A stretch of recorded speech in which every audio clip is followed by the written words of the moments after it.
Je m'appelle Ronan Pedro et je suis membre du service agronomique de Reden et je vous accueille aujourd'hui sur notre plateforme d'essai Colza qui est située sur la commune de Dolo.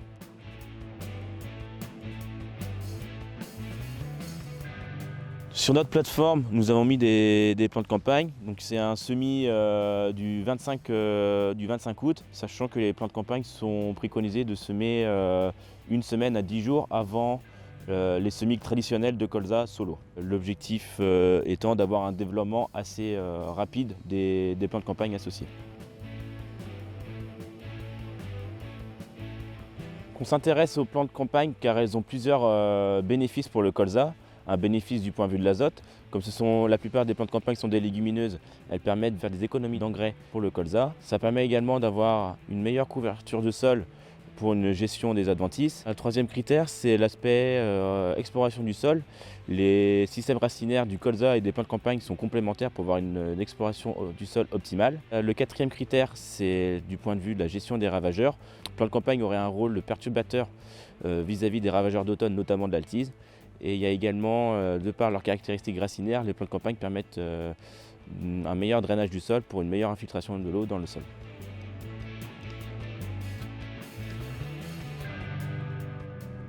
Nous avons mis les offres que nous avons à la gamme, c'est-à-dire du trèfle d'Alexandrie Tabor solo, qui est un trèfle gélif, de la veste de Narbonne, et nous avons également un mélange de trèfle d'Alexandrie Tabor et du trèfle blanc, qui est le PC7.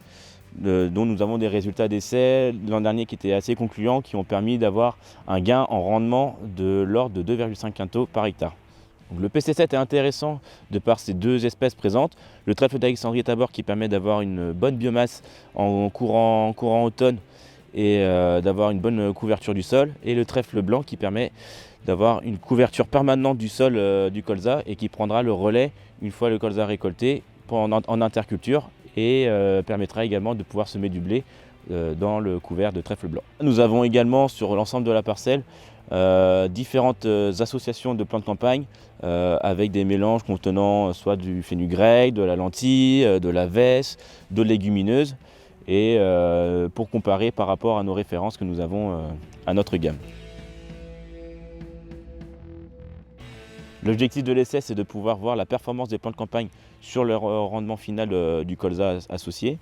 C'est également de pouvoir voir l'aspect biomasse produite par chaque association d'espèces et également de voir l'aspect gestion des adventices sur l'ensemble de l'essai.